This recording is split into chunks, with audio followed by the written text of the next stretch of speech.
بسم اللہ الرحمن الرحیم۔ دین اسلام زندگی چینل کے ناظرین السلام علیکم۔ اس بار ہم آپ کی خدمت میں پیش کر رہے ہیں فاروق اعظم رضی اللہ تعالی عنہ، انبیاء کی جماعت اور امت کے سب سے افضل انسان صدیق اکبر رضی اللہ تعالی عنہ کے بعد اسلام کے دوسرے خلیفہ راشد فاروق اعظم کا درجہ ہے۔ ان کی زندگی کے واقعات دلچسپ انداز میں سنیں، آپ حیرت زدہ رہ جائیں گے۔ بہت سے ایسے واقعات بھی آپ سنیں گے جو کتابوں میں شامل نہیں ہیں۔ سنتے ہیں فاروق اعظم رضی اللہ تعالی عنہ۔ اللہ تعالیٰ کا ارشاد ہے، وہ لوگ جو اللہ اور اس کے رسولوں پر ایمان لائے ہیں، یہی تو وہ ہیں جو ان کے پروردگار کے نزدیک صدیق اور شہید ہیں۔ ان کے لیے اجر اور نور ہے۔ رسول اللہ صلی اللہ علیہ وآلہ وسلم کا ارشاد ہے، اللہ تعالیٰ نے عمر کے دل اور زبان پر حق جاری کر دیا ہے۔ وہ فاروق ہیں جس کے ذریعے اللہ تعالیٰ نے حق اور باطل کے درمیان فرق کیا۔ جماعت صحاب روشن ستارے ہیں۔ آسمانوں پر موجود ستاروں کی روشنی کم و بیش ہے۔ یہی مثال صحابہ کرام رضی اللہ عنہم کی ہے، لیکن ہیں سبھی روشن۔ ان میں سب سے نمایاں، سب سے روشن، سب سے تابناک بہرحال پہلے چار صحابہ کرام رضی اللہ عنہم ہی ہیں۔ یہی پہلے چار صحاب خلفۂ راشدین بھی ہیں۔ عشرہ مبشرہ میں بھی انہی چار صحابہ کرام کا نام ہے۔ آج ہم آپ کو انوکھی خصوصیات والے انسان کی کہانی سناتے ہیں۔ اللہ کے رسول صلی اللہ علیہ وآلہ وسلم نے اپنے 10 صحابہ کرام کا نام لے کر فرمایا تھا، یہ میرے 10 صحابہ کرام جنتی ہیں۔ گویا انہیں دنیا میں ہی جنتی ہونے کی بشارت دی گئی تھی۔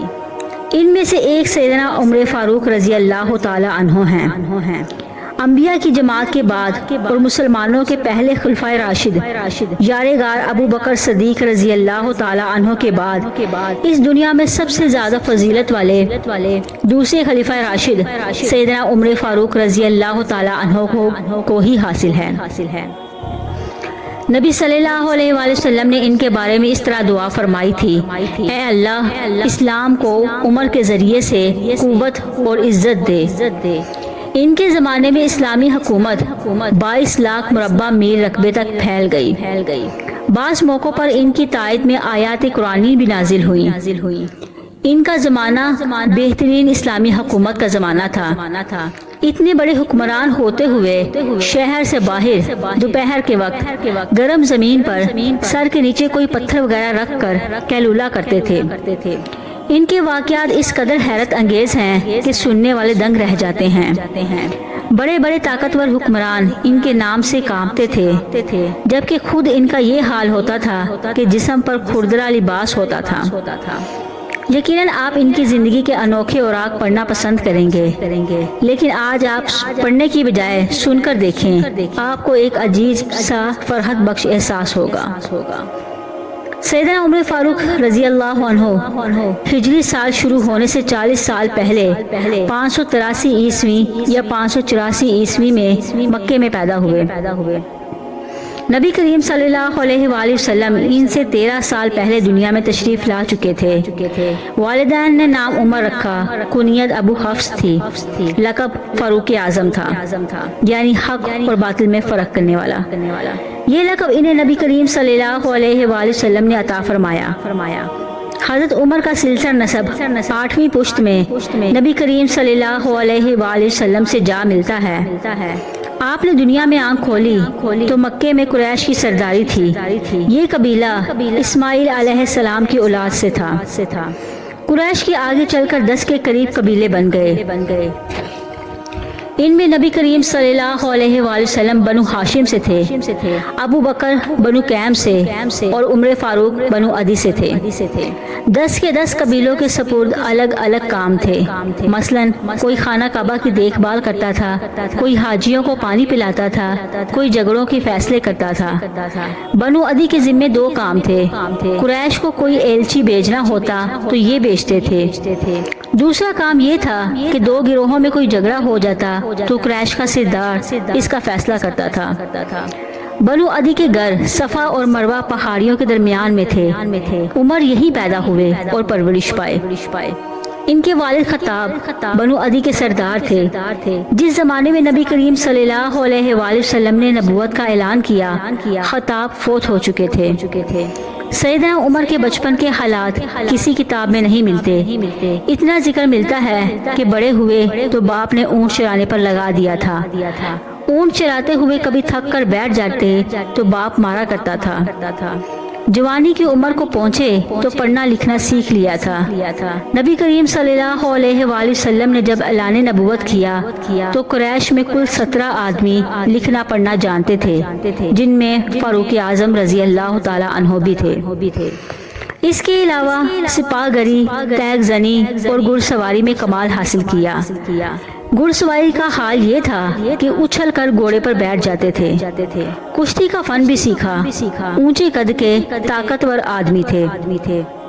چوٹی کے کئی پہلوانوں سے مقابلے بھی جیتے۔ شاعر نہیں تھے، اشعار پسند کرتے تھے۔ تقریر کرنے کا ڈنگ بھی آتا تھا۔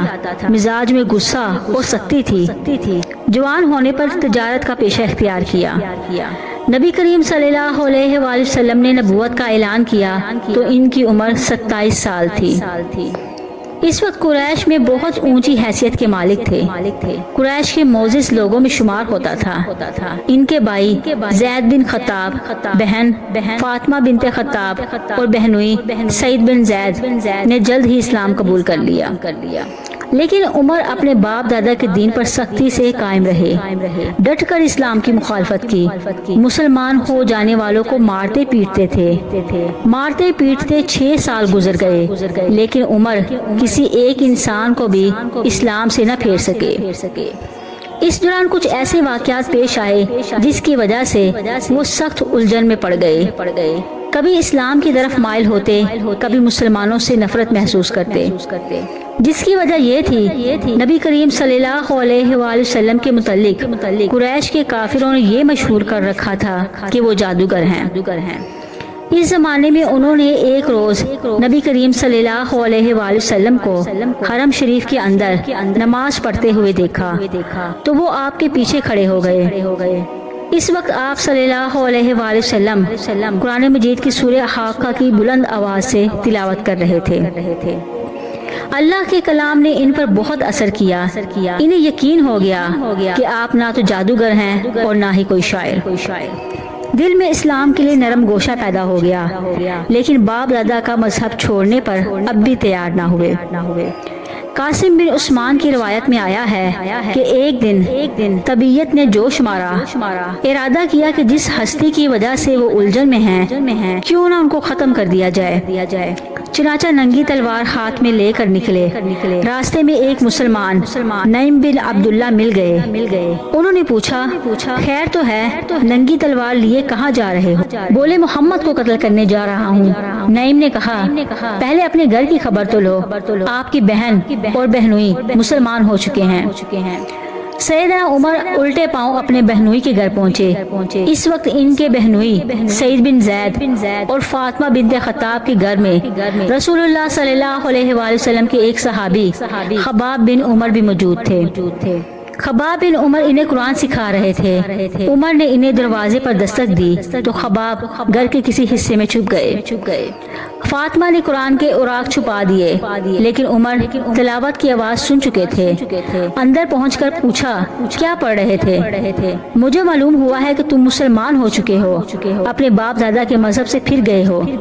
یہ کہہ کر انہوں نے دونوں کو مارنا پیٹنا شروع کر دیا۔ بہن کے سر پر ایک لکڑی ماری، ان کے سر سے خون بہہ نکلا۔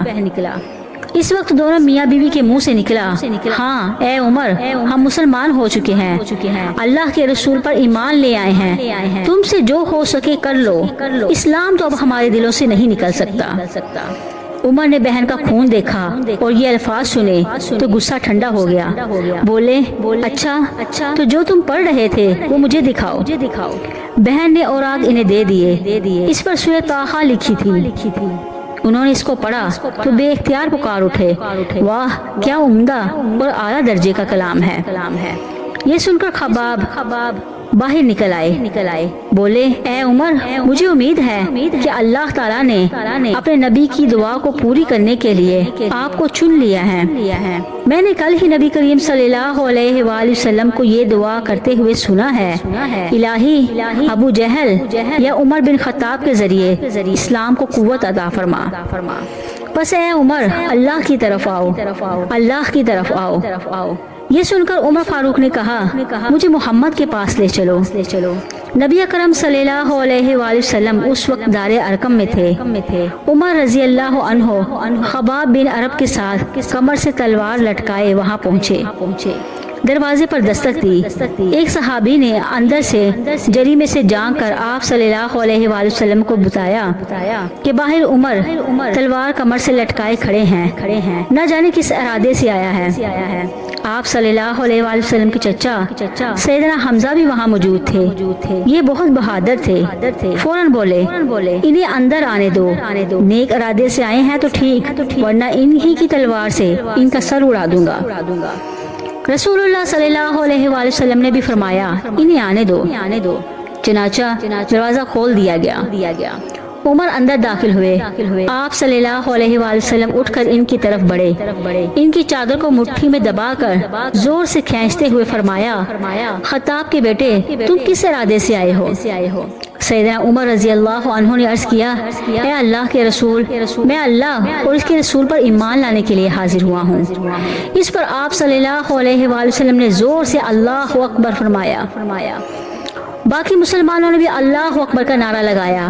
اب عمر رضی اللہ عنہ نے کلمہ پڑھا، پھر بولے اے اللہ کے رسول کیا ہم حق پر نہیں ہیں؟ آپ صلی اللہ علیہ وآلہ وسلم نے فرمایا اس ذات کی قسم جس کے قبضہ قدرت میں میری جان ہے، تم لوگ حق پر ہو۔ یہ سن کر سیدنا عمر رضی اللہ عنہ نے عرض کیا جب ہم حق پر ہیں اور کافر غلط راہ پر تو پھر ہم اپنا دین کیوں چھپائیں؟ آپ صلی اللہ علیہ وآلہ وسلم نے فرمایا اے عمر تم دیکھ رہے ہو کہ ابھی ہماری تعداد تھوڑی ہے اور ہم کن حالات سے گزر رہے ہیں۔ سیدنا عمر رضی اللہ عنہ نے یہ سن کر فرمایا اس ذات کی قسم جس نے آپ کو نبی بنا کر بھیجا ہے، میں اسلام لانے سے پہلے جن لوگوں میں اٹھتا بیٹھتا تھا اب مسلمان ہو کر ان کے سامنے جاؤں گا۔ اس پر تمام مسلمان دار ارقم سے 2 صفیں بنا کر نکلے اور کعبہ کی طرف روانہ ہوئے۔ ایک صف میں عمر تھے اور دوسری صف میں حمزہ۔ سب نے مسجد حرام میں نماز ادا کی۔ قریش نے جب یہ دیکھا تو طیش میں آ گئے۔ اس وقت تو کچھ نہ کہا، جب عمر تنہا نظر آئے تو ان پر حملہ کر دیا۔ انہوں نے بھی ڈٹ کر مقابلہ کیا، آخر کافر انہیں چھوڑ کر چلے گئے۔ یہ واقعہ نبوت کے 6 سال پیش آیا۔ ایمان لانے کے بعد 6 سال تک مکے میں رہے، پھر دوسرے مسلمانوں کے ساتھ مدینے کی طرف ہجرت کی۔ ایسے میں کفار کو مخاطب کر کے فرمایا میں آج مکے سے جا رہا ہوں، کسی میں ہمت ہے تو مجھے روک کر دکھائے۔ کوئی آگے نہ آیا۔ اسی طرح آپ قبا پہنچے، پھر نبی کریم صلی اللہ علیہ وآلہ وسلم اور ابو بکر صدیق رضی اللہ عنہ ہجرت کر کے وہاں تشریف لائے۔ مسجد قبا کی تعمیر کے بعد سب نے مدینہ کا رخ کیا۔ ہجرت کے وقت سیدنا عمر رضی اللہ تعالی عنہ کی عمر مبارک تقریباً 40 برس تھی۔ اس کے بعد 23 برس اس دنیا میں رہے۔ یہ سارا زمانہ مدینے میں گزرا۔ مسجد نبوی کی تعمیر میں حصہ لیا۔ آپ صلی اللہ علیہ وآلہ وسلم نے مہاجرین اور انصار میں بھائی چارہ کرایا تو عتوان بن مالک کو ان کا بھائی بنایا۔ انہوں نے اپنا نصف مکان انہیں دے دیا۔ عبداللہ بن زید نے خواب میں اذان کے الفاظ سنے۔ انہوں نے یہ الفاظ آپ صلی اللہ علیہ وآلہ وسلم کو سنائے تو آپ صلی اللہ علیہ وآلہ وسلم نے سیدنا بلال کو حکم دیا کہ اذان کہیں۔ جو ہی انہوں نے اذان کہی سیدنا عمر رضی اللہ عنہ اپنی چادر گھسیٹتے ہوئے آئے اور بولے اس ذات کی قسم جس نے آپ کو نبی بنا کر بھیجا ہے، میں نے بالکل یہی الفاظ خواب میں سنے ہیں۔ یہ سن کر آپ صلی اللہ علیہ وآلہ وسلم بہت خوش ہوئے۔ آج تک اذان انہی الفاظ میں دی جا رہی ہے اور قیامت تک دی جاتی رہے گی۔ اگر آپ کو آج کی ہماری یہ ویڈیو اچھی لگی تو پلیز چینل کو لائک کریں، سبسکرائب کریں اور زیادہ سے زیادہ شیئر کریں۔